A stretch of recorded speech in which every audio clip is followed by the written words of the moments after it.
Isto é a parte mais divertida do seu dia. Só por ser bonita e ser inteligente. Com certeza, e ser a maquilhei-me esperta, toda e tudo sobre e ser... bom, vamos embora.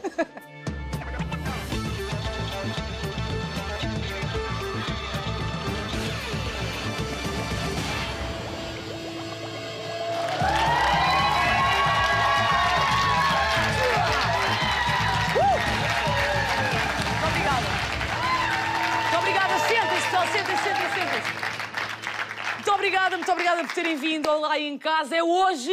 Pessoal, antes de começarmos, durante os últimos meses, perguntaram-me muito o que seria este programa novo.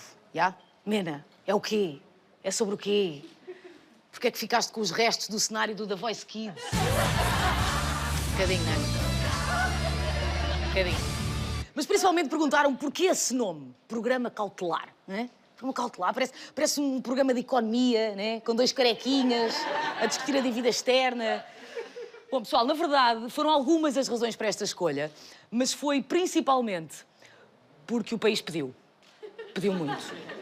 Ter um programa cautelar é uma bênção dos céus.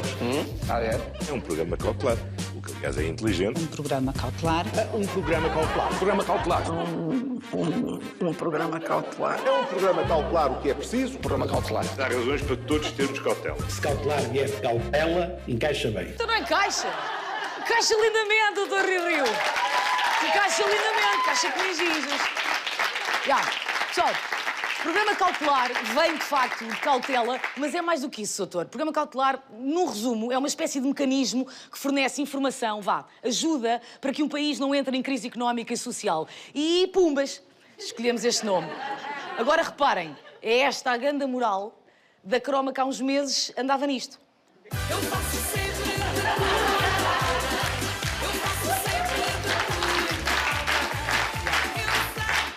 Vocês gostam, disto? Não há. Pronto, acho que é evidente que não se vai aprender nada por aqui. É sábado à noite, não é? Queremos ramboia da boa, por isso vamos arrancar com uma confissão escaldante. Pessoal, eu tenho um vício que me consome. Calma, passareira vermelha, calma. Cheguem mais perto. Mais pertinho. Cá vai. Malta, eu tenho uma relação de amor-ódio com as redes sociais, ok? Aliás, aqui estão elas. Se me quiserem seguir, é facebook.com/Filomena. Para, pá! Para, vem, eu tenho um problema, estou sempre nisto. Sigam-me, Filomena. Quer dizer, tenho um problema, não. Temos um problema. Porque, pelos vistos, não sou só eu que ando obcecada com os vídeos da vovó viral. Qual é a primeira coisa que faz quando acorda? Agarra um telemóvel. Parece que já fazem parte de nós. We check our phones about 150 times a day. What is that doing to people's brain? A pessoa fica ansiosa se não está online. Eu faço isto porque, ao início, eu gosto deste tipo de vídeos, os desafios... Mas tu ias-te a tirar da ponte? Ia. No meu tempo, um grande desafio era, tipo, jogar ao bate-pé. Já era um grande desafio, já era uma grande maluqueira. Bom, mas não é só aqui o Popas que está viciado. Estamos todos agarrados à internet. A cada segundo que passa, são enviados 3 milhões de e-mails. São carregadas 500 horas de vídeo no YouTube por minuto. Existem mais de 1,8 mil milhões de sites. Todos absolutamente essenciais. Aliás, como este, muito importante este site, faz imensa falta. Deixo-vos já uma sugestão, cá está. É um site onde podem esbofetear um indivíduo com uma enguia. Querem ver? É bem terapêutico. É ótimo, super terapêutico, não é? Mas quem é que é o responsável por isto tudo? Quem é o inventor desta macacada toda? Eu digo-vos, Sir Tim Berners-Lee.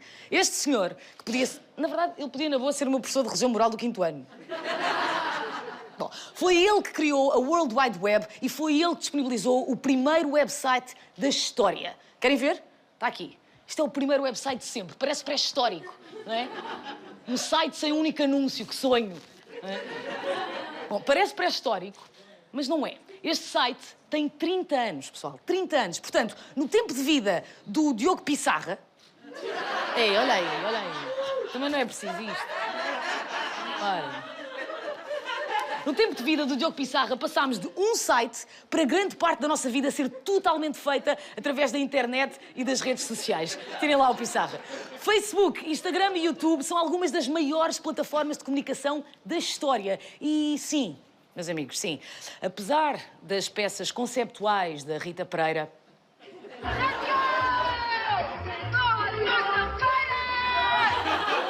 Um flagelo.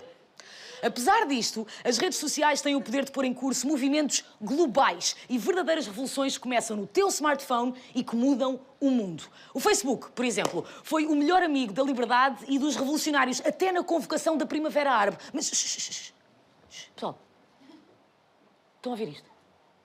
Sabem o que é? Isto é a malta aqui no estúdio lá em casa a perguntar, então, mas que porra de programa é este, pá? Primavera Árabe, num sábado à noite. É o quê? A malta da RTP andou a beber favaídos estragados? Não sei. Isso não sei responder. Mas antes que o hashtag quem é que esta gaja pensa que é comece a bombar, nós temos aqui, para acalmar os ânimos, um gatinho fofinho. Cadê o gatinho? Temos um gatinho? Cá está. Hã? Oh, olha. E também temos um panda só para garantir. Cá está. Mais calminhos, mais calmos. Só para não vos deixar pendurados, a Primavera Árabe foi resumidamente uma onda revolucionária de mega manifestações convocadas em grupos de Facebook para derrubar ditaduras e reivindicar condições de vida dignas no Médio Oriente e no Norte da África. Epá, e eu só espero que a Luciana Abreu e o Manuel não falem disto amanhã no caminhão do Domingão, que eu não queria nada repetir conteúdos.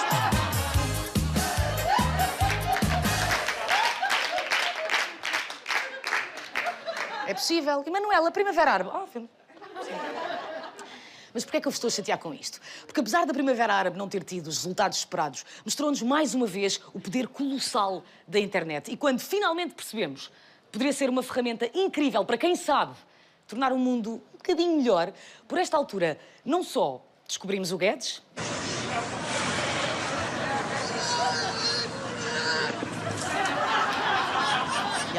Nunca desilude, não é? Não só isto aconteceu, como aqui o Tintim do digital lança esta verdadeira bomba. Olha lá. Do some sites naturally leave? Do they bring out the worst in people? There is an increasing number of fake news. Qualquer pessoa pode produzir informação. A dangerous epidemic of misinformation. If we can't discriminate between serious arguments and propaganda, then we have problems. Do you ever regret inventing the web? Well, I got a big switch back at the lab. I can turn it off.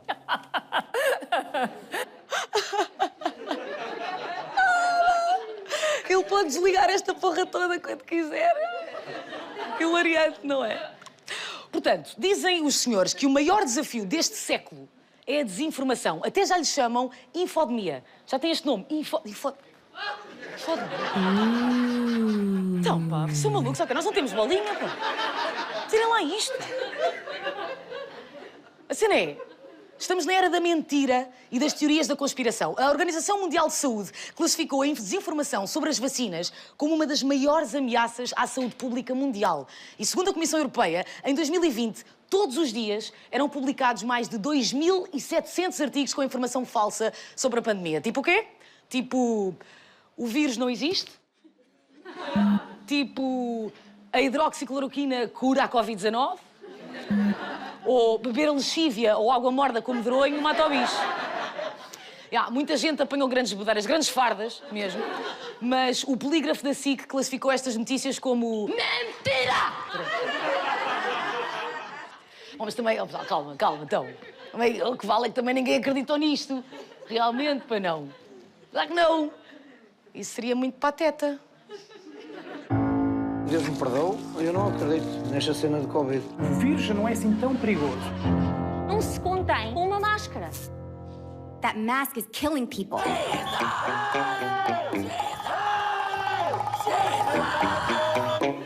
Mas por que é que o médico sabe mais que eu? Depois da facada não vai ser uma gripezinha que vai me derrubar, não. Isso é tudo uma tanga. Eu estou com máscara porque tenho que cumprir uma norma. Só tem que ter fé em Deus que não pega na gente. Não pega não, gente. Não pega na gente. Não pega na gente, mano. Eu não vou fazer uma graçola, porque de facto é muito fácil gozar e rir dos licenciados da internet. Mas a verdade é que todos podemos ser um deles. Quantas vezes é que vocês já tentaram fechar uma discussão com o porquê? Então porque ali na net, meu amigo, estamos a brincar ou quê? Somos especialistas instantâneos porque lemos estudos da Universidade do Reckons Beacons, falámos com vários médicos e estamos com certeza em condições de pôr em causa séculos de investigação científica e instituições credenciadas mundialmente. Porquê? Porque a mim eles não me enganam, meu amigo. E acabou-se a conversa, tá bom? Ou não? Calma. Bom, Esta coisa de ter certezas baseadas em pesquisas do Google e do Facebook tem uma base científica, que é irónico, não é? Chama-se efeito Dunning-Kruger. E calma, não se enervem já com o gráfico, calma, porque estes dois fofinhos, o Dunning e o Kruger, que eu não vou apontar porque eu não sei qual é que é qual. Por acaso sei. Acho que este é o Dunning e este é o Kruger. Acho que é isso. Bom, eles tentaram provar uma cena que já se dizia por aí há séculos. Se não vejam, o Darwin já dizia o seguinte: a ignorância frequentemente gera mais confiança do que o conhecimento. Bertrand Russell: os idiotas estão cheios de certezas, enquanto as pessoas inteligentes estão cheias de dúvidas. Mas, se estes dois grandes pensadores não foram suficientemente claros, Jorge Jesus, como sempre, esclarece. O Mascol é conhecimento. E, portanto, é dentro disso, quanto mais experientes a gente estejamos, mais conhecimento temos, melhor também estamos. Meus amigos, isto sim é filosofia, poesia. Resumindo, quanto mais conhecimento temos, mais noção temos da nossa própria ignorância. E quanto mais acreditamos em informação falsa, mais andamos por aí, cheios da basófia, com o quê? Eu não sou da carneirada. Porquê? Porque eu li vários estudos e eu tenho a certeza do que estou a dizer. Mas, pessoal, a cena é... há realmente estudos para tudo. Reparem, este é bom. Inalar gases de parceiros diminui o risco de doenças. Podem tentar.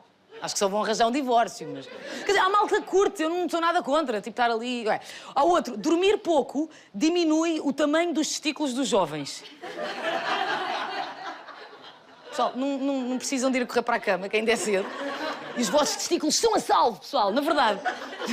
Isto tudo explica-se com uma história, não sei se ouviram falar disto. A história real deste grande querido... Olha, tem. Este grande querido que entrou num banco, roubou uma pipa de massa, ainda sorriu para as câmaras e, quando foi apanhado pela polícia, disse assim: mas eu usei o sumo de limão. Este grande campeão tinha lido um estudo que o sumo de limão torna os humanos invisíveis nas imagens de câmara. E isto é verdade. E tinha-se esfregado todo em sumo de limão antes de entrar no banco. Moral da história: ler estudos não quer dizer que tínhamos estudado de facto, pessoal. Nem quer dizer que tínhamos entendido corretamente o que estivemos a ler. A solução mais óbvia é evitar a hiperreatividade. Aquela cena de partilhar uma opinião imediatamente, sem informação suficiente, e conseguir essa informação através de boas fontes. E dizem vocês: Mena, sou ganda croma, mas desde quando é que tu és uma fonte credível? Eu faço sempre de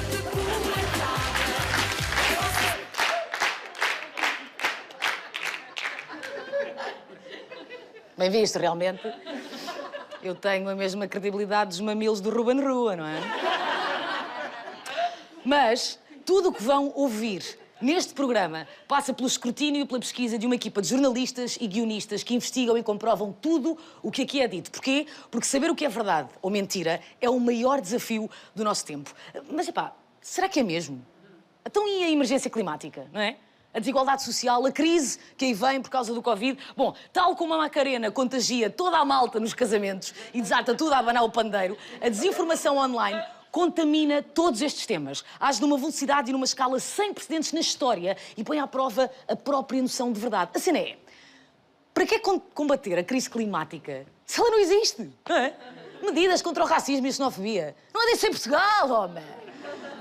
O que há são 60% dos portugueses a consumirem informação através das redes sociais e 25% dos jovens a passarem mais de 6 horas por dia ligados à internet. E à malta, já há muito tempo que não é Fátima, Fado, nem sequer futebol. Agora é o F que faltava e não é esse, seus tarados. O bom e velho Facebook. Se fosse um país, era o que tinha mais população do mundo. 2 vezes maior do que a China, onde por acaso tem graça o Facebook é proibido. O Facebook, não é? Essa slot machine onde num simples scroll não sabemos se vamos aprender a fazer um bolo de cenoura, ou perceber que toda a população do Iémen está a morrer à fome, ou que o nosso governo quer injetar-nos com chips de 5G. Chips de 5G, chips de 5G, chips de 5G. A cena é: quer queiramos, quer não, passamos pelos conteúdos com a mesma indiferença. E é cada vez mais difícil distinguir o que é verdade do que é mentira. Ou, como diz o outro... Fake news. Já. Ainda faz um bocadinho de comichão, não é? Um bocadinho. Fake news é o nome de guerra da desinformação. Notícias falsas. A própria designação é um bocadinho totó. Reparem, notícia pressupõe um facto. Portanto, notícias falsas não são bem notícias. Ou seja... Fake news. É só mais uma das coisas de que este caramelo repetiu tantas vezes que virou popular. Vão ver? É tipo gritar... Wilson! Oh, Elsa! No concerto é giro e dá, mas não quer dizer grande coisa, não é? Fake news são, resumidamente, mentiras. São mentiras partilhadas tantas vezes que se tornam verdade para milhões de pessoas. É diferente de informações falsas, mas inofensivas, tipo... Vocês já ouviram falar disto? Tipo a árvore do esparguete. Não falar disto?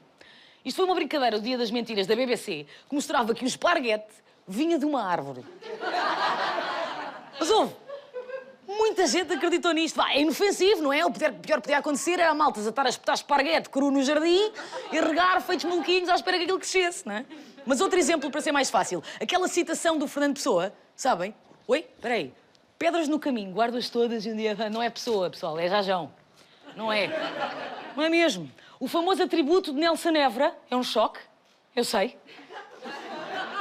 Mas é falso. Se nos estão a juntar a nós neste momento, estamos a falar de desinformação online, a maior praga do século XXI. O próprio já admitiu que isto é um pepino. O próprio já o disse num programa que eu fiz. Aquela senhora da missa, lembram-se?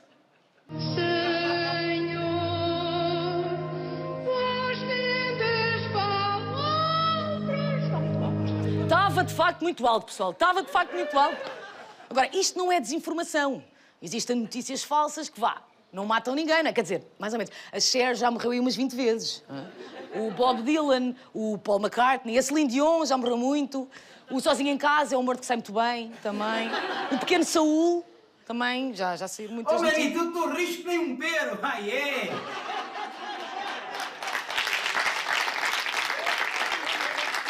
Obrigada. Já não tão Pequeno Saúl. Bom, mas bora lá resolver isto. Todos nós já encontramos uma notícia que nos deixou genuinamente assustados e quisemos partilhar com toda a gente nas nossas redes. Isto pode ser desinformação acidental.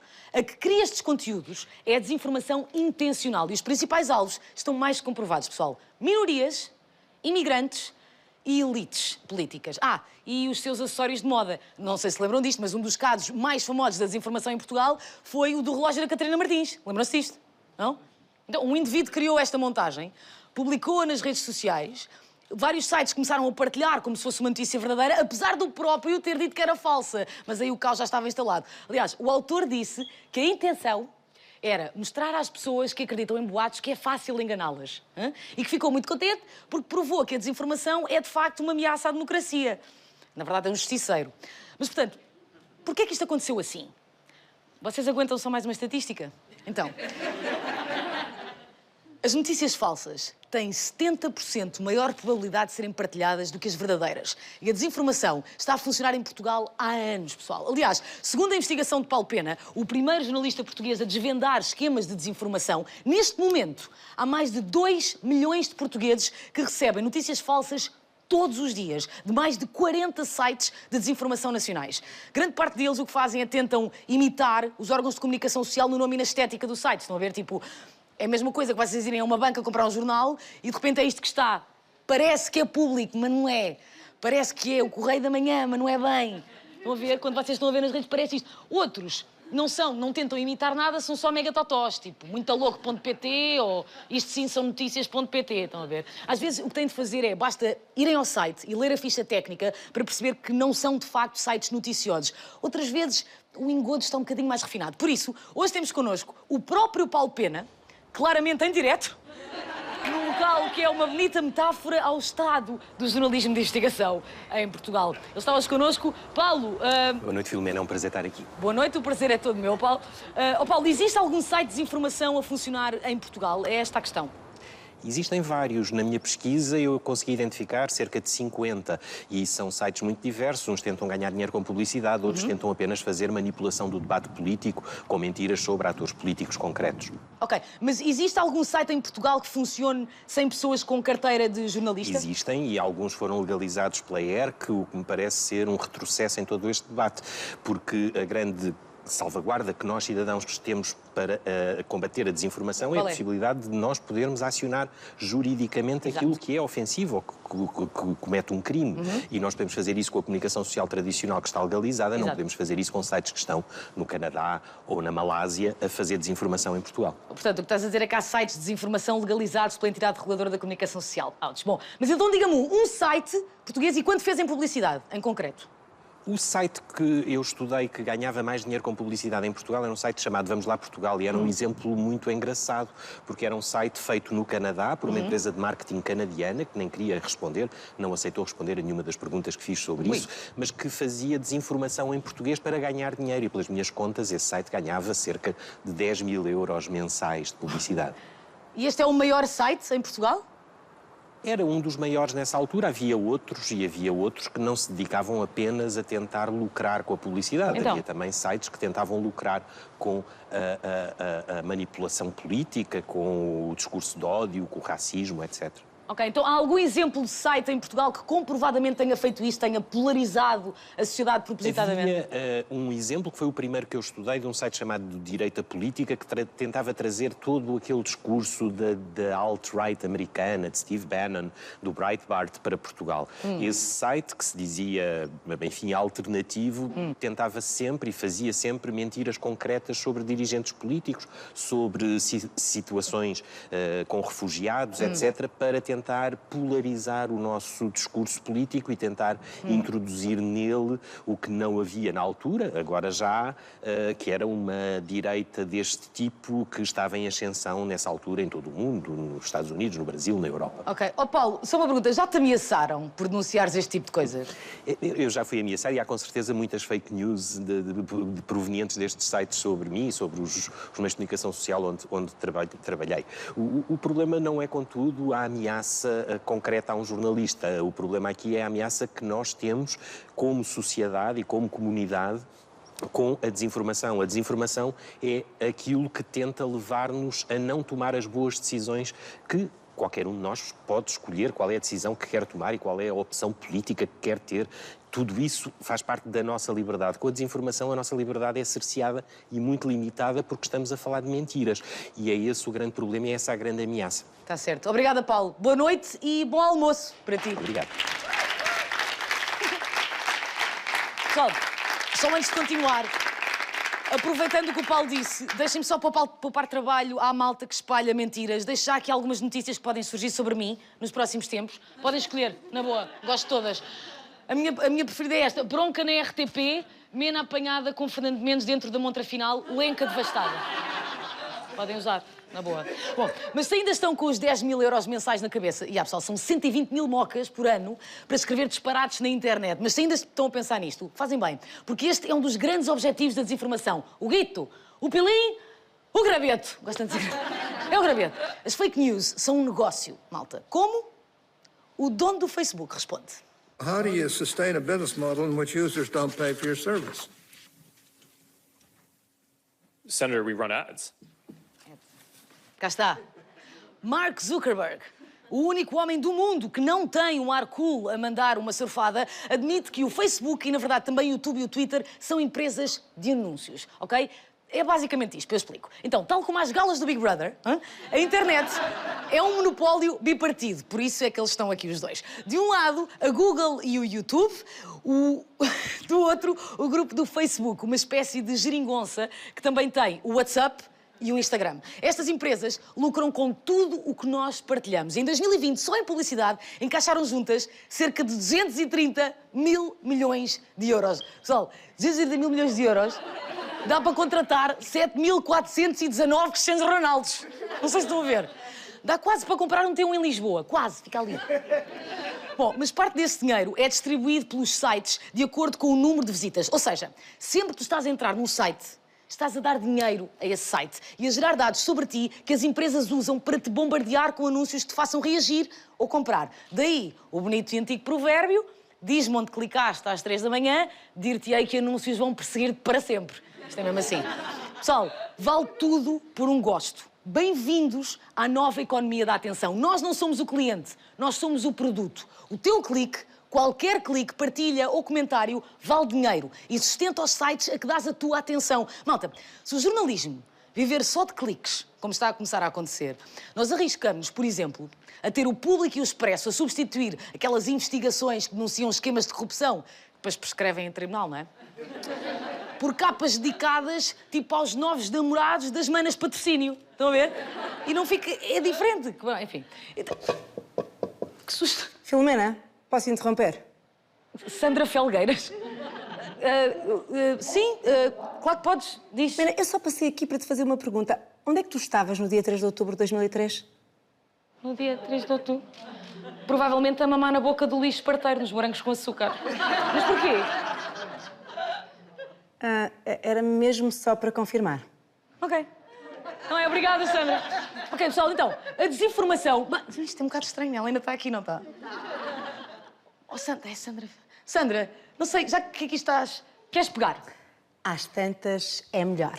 Se a desinformação é uma das maiores crises do século, a profissão de jornalista é uma das mais importantes para a manutenção da democracia e da liberdade. Portugal está no top 10 da liberdade de imprensa a nível mundial. Na internet, o dinheiro que se recebe da publicidade depende do número de cliques que uma notícia tem. Se, como disseste, Mena, mais de 60% dos portugueses consomem informação através das redes sociais, isso quer dizer que os jornais portugueses vendem consideravelmente menos. Para não desaparecerem completamente, muitos jornais começaram a produzir notícias com títulos apelativos para garantir o clique. E porquê? Porque assim garantem que as notícias são lidas. Em qual destas é que clicavam? E aqui está, a ponta da crise do jornalismo. Ao contrário de um indivíduo qualquer a publicar o que lhe apetece, os jornais e os órgãos de comunicação social são supervisionados por uma entidade reguladora. Os jornalistas obedecem a um código deontológico sob pena de perderem a carteira profissional. Uma notícia tem de ser rigorosa, verdadeira, tem de ter fontes, contraditório, tem de ser vista e revista por vários jornalistas e advogados, se necessário for. Além disso, os jornalistas são responsabilizados pelo que fazem. Muitas notícias podem sair com imprecisões, mas isso é muito diferente do tal indivíduo que vive na Marquise com gigas a mais no pacote de internet a escrever irresponsavelmente. Uma das soluções mais óbvias é consumirem apenas jornalismo sério.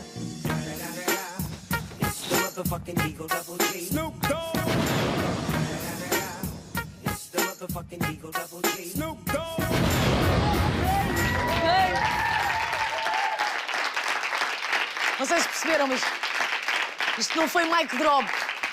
Não é mic drop, é o primeiro lapela drop da história da televisão. Obrigada, Sandra. Sempre um prazer. Sempre um prazer? Sempre um prazer, meus amigos. Sempre um prazer. Ok, então, o que nós queremos dizer é o jornalismo está em crise. E isto é uma bomba relógio recheada de pupu, não é? Que deve preocupar-nos a todos. Mas vamos ao último objetivo que vem aí o seu Presidente da República. Vem mesmo. O último grande objetivo da desinformação é manipular a opinião pública. É dividir para reinar. Na verdade, é uma velha estratégia, não é? Procurar divisões sociais, inventar uma mentirinha, refogar com um algoritmo que não distingue informação fácil e só nos dá o que queremos ver e bumba! Desatamos todos à batatada nas caixas de comentários cada vez mais radicalizados. Pessoal, esta é a grande novidade, ok? A radicalização das opiniões online salta quase sempre do ecrã para a vida real, com consequências muito graves. Querem exemplos? Então ponham o cinto e segura o tchan. Pizzagate. Sabem o que é? Pizzagate é uma teoria da conspiração que ligava a Hillary Clinton e o Barack Obama a crimes de pedofilia que estavam alegadamente a acontecer na cave de uma pizzaria em Washington. Parece um daqueles filmes muito tamanhosos de domingo à tarde. Mas a realidade é que o dono da pizzaria começou a receber ameaças de morte. E uns meses depois, este chouriço, que acreditou nas notícias falsas, entrou no restaurante armado com uma espingarda, uma faca e uma pistola, pronto para salvar as criancinhas, ok? Eu sei, era de lhe mandar com um pepperoni na boca, é certo. Mas felizmente aqui ninguém ficou ferido. México, 2018. Depois de boatos espalhados no WhatsApp que acusavam um estudante e o seu tio de tráfico de crianças, ambos foram queimados vivos com transmissão em direto na internet. A polícia provou que os rumores eram mentira. Está duro, eu sei. Mas é o último saltinho, eu prometo. Myanmar.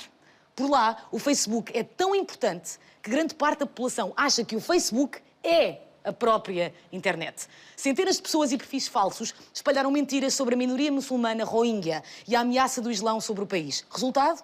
280 aldeias arrasadas, 6.700 mortos e 650 mil deslocados. Pessoal, a desinformação resultou numa limpeza étnica que deu origem ao maior campo de refugiados do mundo. Ainda estão comigo? Sim!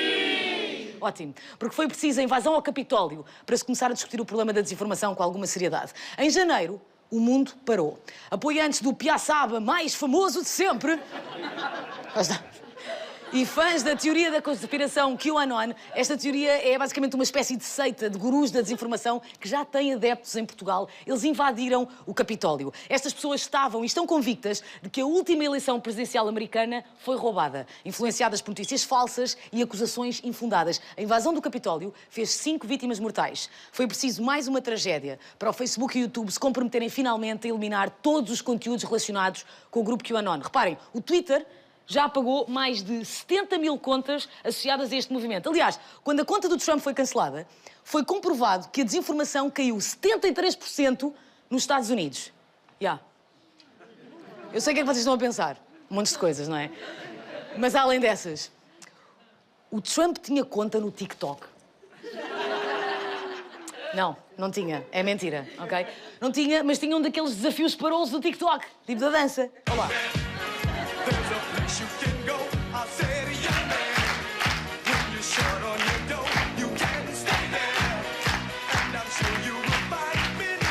Acabou, vocês só querem raboia!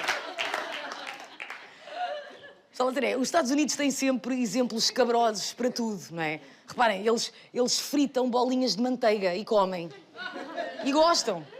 Enfim, o ponto é que um pouco por todo o mundo, a desinformação propagada por líderes populistas como Bolsonaro, Viktor Orbán, Salvini, tem sempre consequências. E sendo que isto está comprovado, o que é que vai acontecer? Vai acontecer que, a partir de agora, todas as contas de políticos e detentores de cargos públicos que espalham mentiras propositada e compulsivamente para aproveitamento político vão ser apagadas e vamos todos viver felizes para sempre. Obrigada! Boa noite! That's all, folks.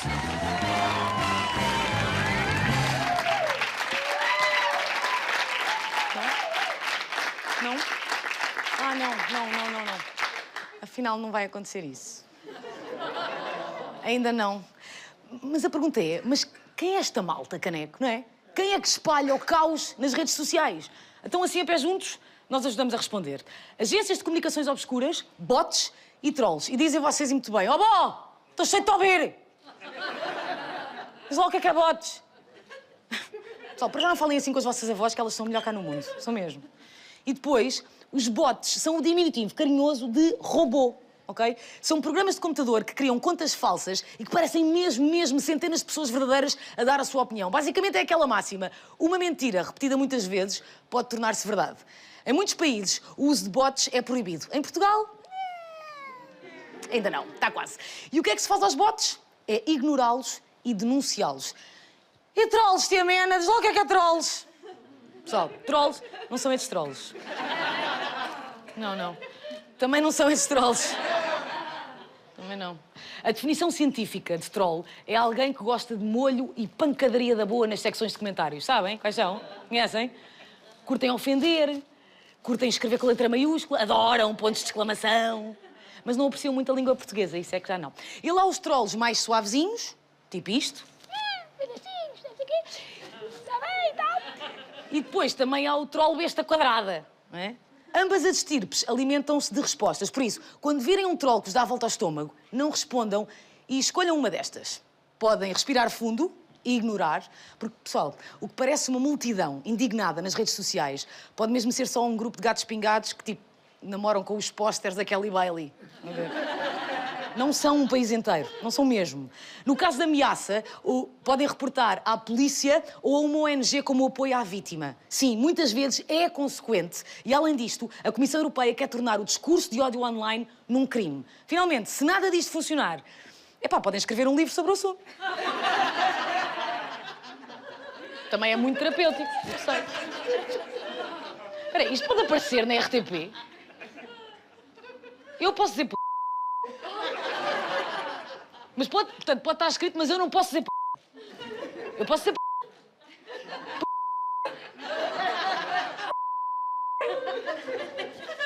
Na verdade, todos temos a potencialidade de nos tornarmos um troll.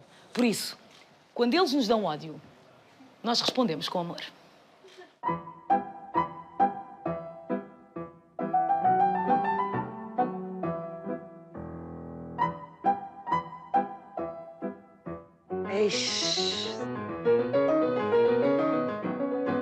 Ui. Puta.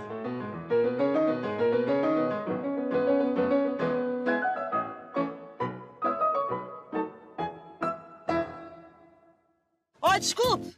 Desculpe! Minha senhora, é só para dizer que adoro o seu estilo! Obrigada. Está linda! Bom dia!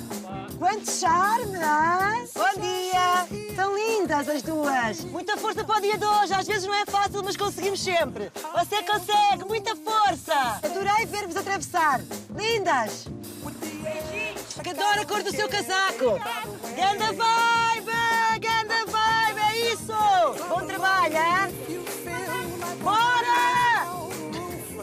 Grande pinta! Grande atitude, grande style! Boa sorte para os exames! Que sorriso tão bonito! Bom dia! O amor é lindo! Só para dizer que tens montes de pinta! Grande style! Adorei! Demais! Leonor Poeira, senhoras e senhores! Obrigada, Leonor. Agora, vamos lá chegar ao busilis da questão. O que é que o Google e o Facebook andam a fazer para travar isto, para travar a desinformação? Durante muito tempo, na verdade, eles seguiram aquela sugestão do Carlão, do... Assumia para o lado. Agora, o Zuckerberg garante que tem o novo Departamento Internacional de Fact-Checking, lindo, e está finalmente a assinalar todas as informações falsas sobre as vacinas do Covid-19 do Facebook. Impecável. É ótimo, não é? Os mamilos, essa verdadeira ameaça mundial, foi muito rápido de censurar. Agora, a desinformação é que leva mais o seu tempo, não é? Duas referências a mamilos no mesmo programa. Classe. Eu não me sinto confortável ao lado disto. Sim, nem esta cena. Os bosses das plataformas, os bosses mesmo, já começam a irritar um bocadinho. Explico-vos porquê. Porque, por um lado, eles admitem que todas as medidas que adotaram não são suficientes para nos proteger. Mas, por outro lado, dizem que podem estar a fazer demasiado e a remover direitos de liberdade de expressão. Oh, filhos, vocês decidam-se! Aliás, isto levanta exatamente a questão, não é? Então, mas é esta malta das plataformas? O quarteto de choininhas? São eles que vão decidir que conteúdos ou perfis é que devem ser retirados? Isto é, o governo, ao ouvir isto tudo, não faz nada? Não! Calma, pessoal, calma, não. Não é bem assim. Saibam disto que é importante. Acabou de ser promulgada, acabou mesmo, a Carta Portuguesa dos Direitos Humanos da Era Digital. O que eu acho fixe. Mas se é da era digital, devia ser não carta, mas e-mail. Não interessa. Mas porquê é que isto é muito fixe? E bem catita. Bom, só para abrir, é que, entre outras medidas, esta é a primeira lei portuguesa que combate a desinformação. Pumba, é mesmo assim. Esta carta tem 23 artigos com várias alíneas. É uma ótima leitura de verão. A sério. Sai da frente, Pedro Chagas Freitas, que isto... São 30 minutos mesmo bem passados. Aliás, deixo já a minha passagem preferida, que é o artigo 6º. Ai, é tão lindo. É quando eles... É aquela parte onde eles se põem a combater as fake news, a controlar o uso dos bots, a incentivar o fact-checking e a dar-nos meios para denunciar e apresentar queixa. Isso é lindo, não é? É, pois, claro que é. O que é que isto quer dizer? Isto quer dizer que, a partir de agora, os tribunais e o governo vão poder decidir o que é desinformação e o que é apagado das redes sociais. Peraí. Isto dito assim, sabe um bocadinho a censura, não sabe? Pois. Até a pessoal do... Vocês também? Pá, não sei. A mim sou um bocadinho, mas eu não sei. Quem é que há de saber se isto soa a censura ou não? Eu não sei, filhos, não sei. Quem é que há de saber? Quê? O deputado do Partido Socialista, José Magalhães, que redigiu a carta? Está bem, então. Quer? Tenho que lhe perguntar? Ai, é Sr.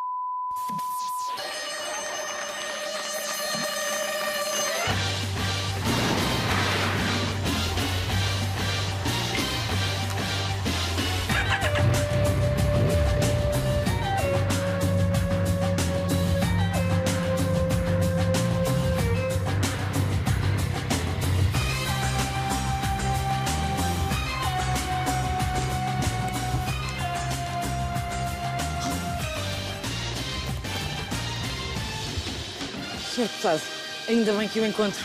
Olá, ainda bem que o encontro aqui. Filomena, como está? Como está? Não podemos abraçar-nos, mas... Não, mas podemos saudar-nos. Que prazer, muito obrigada. Está equipada de moto? Sim. Depois, se quiser boleia, também posso levar. Veio Tudo de moto, eu correr. tenho 2. Sim, isto é Calma, grande. Isto vamos. É, inspirar. Calma. Muito obrigada. Isso. Então o que é traz cá? Estou a fazer um programa sobre a desinformação online e, de facto, isto é todo um mundo que eu não estava à espera. Existe algum mecanismo dentro desta carta que previna ou que evite que o Estado possa usar esta lei para censurar ou para cancelar informação que lhe seja crítica ou desfavorável? Existe algum mecanismo que evite que isto aconteça? Há vários mecanismos, desde logo os que dão aos cidadãos os tais direitos da ação popular digital e consagram a mais ampla liberdade de expressão incensurável. Mas quando uma entidade como a ERC, por exemplo, se pronuncia criticamente em relação, imagine, a um determinado tipo de campanha em posts numa das grandes plataformas internacionais, etc., etc., isso não é uma ingerência do Estado, é uma ajuda do Estado à defesa de direitos fundamentais. Um dos artigos mais importantes da Carta é aquele em que se definem direitos dos cidadãos perante as plataformas. Portanto, a resposta é sim. Deputado, ficava aqui a conversar consigo toda uma...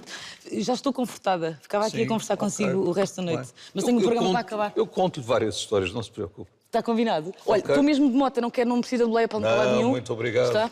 Ficarei aqui. Vamos mesmo fazer um grande fist bump, Sr. Deputado. É isto. Sim, é isto. Isto é um fist bump. Ótimo, acabei de aprender uma coisa. Muito obrigada, Sr. Deputado. Felicidades. Bom trabalho. Obrigada. Boa viagem.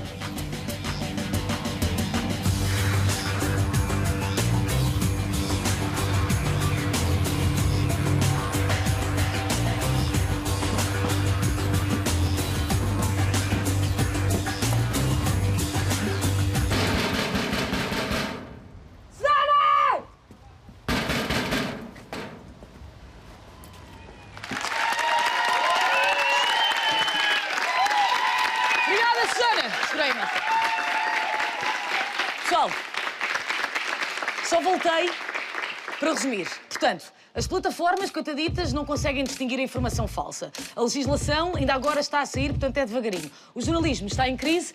Perante isto, só estamos nós, pessoal.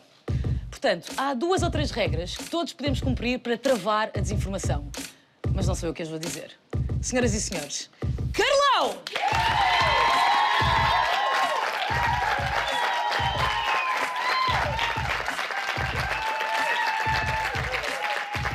Antes de partilhar, comentar ou pôr um gosto em seja o que for, para. Respira e pensa uma bequinha antes de agir. Ser curioso, ser cético, neste momento pode ser a ferramenta mais eficaz para interromper a cadeia de desinformação. Confirma sempre a fonte.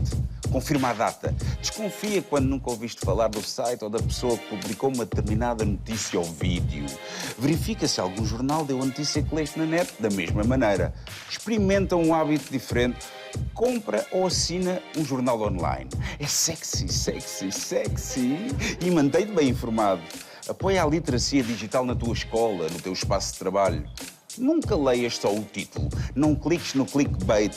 Títulos sensacionalistas a puxar pelo teu emotivo são treta. Clica aqui que vais ver uma coisa incrível. Não, mano, foge. Não papes erros ortográficos. É um sinal de alerta. Se o texto não incluir citações de ninguém, lembra-te.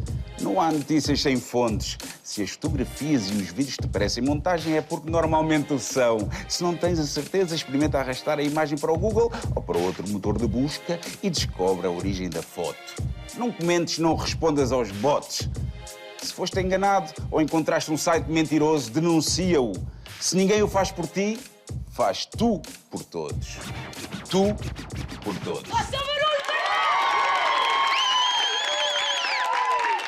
Senhoras e senhores, eu disse e cumpro. O Presidente da República quis mandar uma mensagem neste nosso primeiro programa e, portanto, vamos ouvi-lo agora mesmo. Vamos a isso.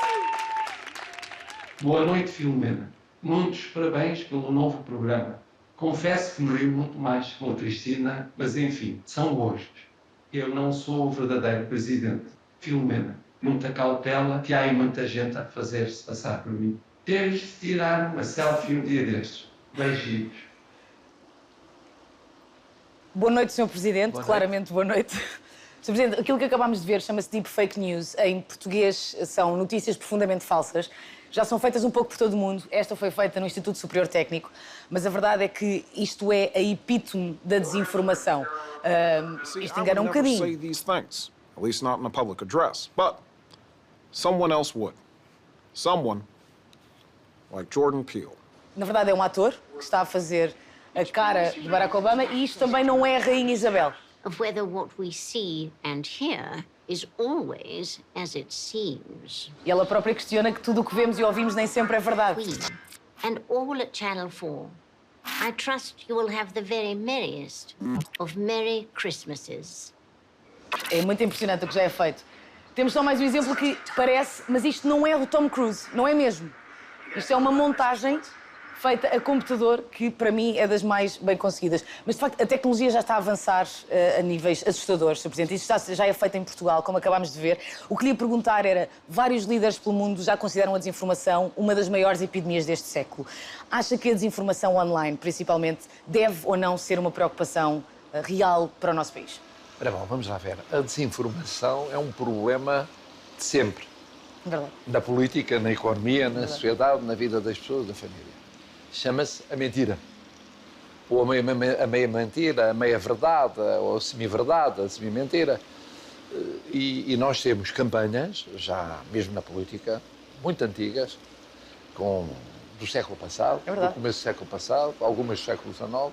O que há de novo é que, com a mudança na ciência e na tecnologia, há recursos que levam a chegar a mais gente aquilo que chegava a menos gente.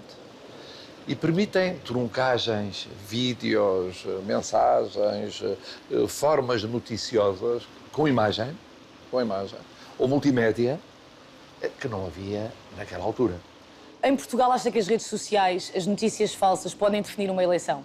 Ou podem colocar em funções de Estado pessoas que, em vez de terem preparação para isso, são ótimas com estratégias para viralizar conteúdos? São ótimas pessoas nas redes sociais e, portanto, agora vou fazer um bocadinho de analista político, para não estar a responder como Presidente da República, mas, enfim, acho que não.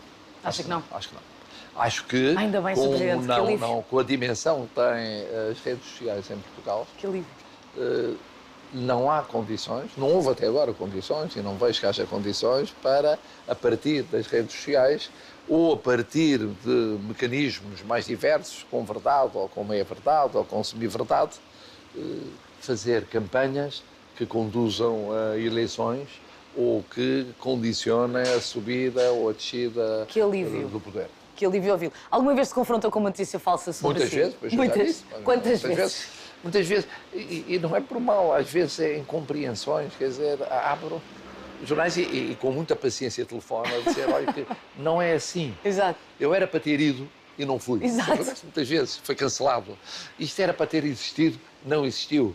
Eu, de facto, estive lá antes, não foi nesse dia, foi no dia anterior, não estive na inauguração, estive na véspera da inauguração. Sr. Presidente, só lhe tiro mais duas perguntas. O nosso programa chama-se Programa Cautelar. Para as pessoas lá em casa que não fazem ideia o que é um programa cautelar, tenho o Presidente da República, tenho que fazer esta pergunta. Numa frase, como é que se explica o que é um programa cautelar, Sr. Presidente? É um programa televisivo... De grande qualidade. Bom, esperemos que sim, de grande qualidade. Já vi que é modesta, continua modesta. Bom, o seu ego é pequeno, mas é um programa que vai tentar confrontar, comparar aquilo que se diz, escreve, se ouve, se vê, com o que é a realidade. Tanto quanto se pode definir o que é a realidade. E acautelar para o risco de, muitas vezes, as pessoas acharem que ter informação é ter conhecimento. É que são duas coisas diferentes. Uma coisa é, no meio de milhões de informações, ouvir isto, reter duas ou três ideias e ficam a dizer, eu conheço o que se passou. Não. Viram parcelas da realidade sobre aquilo que se passou, têm muita informação, não têm necessariamente muito conhecimento. Sr. Presidente, qual é o sentido da vida? O que é que acha? Para mim, é servir os outros. Eu acho que ninguém é verdadeiramente feliz se não for através dos outros. E, portanto, agora, quem são os outros? Isso depende. Podem ser muitos, podem ser poucos, pode ser uma pessoa, pode ser uma família, pode ser um amigo, pode ser uma realidade social, pode ser uma instituição. A pessoa é verdadeiramente feliz e às vezes demora muito tempo para descobrir quem são esses outros e varia ao longo da vida. E isso é que está a felicidade. Como quando damos presentes, e é mais importante isso do que receber presentes, quer dizer, o contribuir para a felicidade dos outros é a chave da nossa felicidade. Vê, Sr. Presidente, não deu nada. Andei a chateá-lo durante tanto tempo, afinal foi tranquilo, não acha? Não, deu a sua companhia, deu aqui, dá um programa ao país, espero que seja um programa tão bom quanto o seu sonho sobre o programa. Muito obrigada. Muito obrigado e boa sorte. E obrigadíssimo por este bocadinho. É verdade que escreve com as duas mãos? Escrevo com as duas mãos. Eu comecei por ser canhoto, depois partiu o pulso e na 4ª classe depois tive de aprender a escrever com a direita. Então escreve de facto com as duas mãos? Escrevo de facto com as duas mãos. Vai-me fazer um autógrafo a duas mãos, vai ser o único... Vai acontecer? A duas mãos, não uma de cada vez, vamos embora. Está ótimo. Tem uma caneta, por favor? Oh, cá está. Ah, mas eu tenho aqui uma caneta, mas é com papel? Fazemos com papel. Espera aí, com o papel da presidência, posso? Papel, muito obrigada. Senhora Major, dei o papel. Com o papel da própria presidência. Então vamos lá ver. Vamos o primeiro. Isto é um autógrafo meu. Autógrafo a duas mãos Isto é um autógrafo do Presidente da meu. República. Como vê, exatamente igual. Extraordinário. Com a mão esquerda melhor do que com a mão direita. Bom. Vamos sentar no seu colo. Obrigada, Sr. Presidente. Mas isto é incrível. Mas é assim? São iguais. Mas haviam de ser diferentes, não? Com a mão esquerda e com a mão direita, diria que sim. Não. Ah, tiramos só uma fotografia. Tirar. Eu vou para aqui para não me incomodar.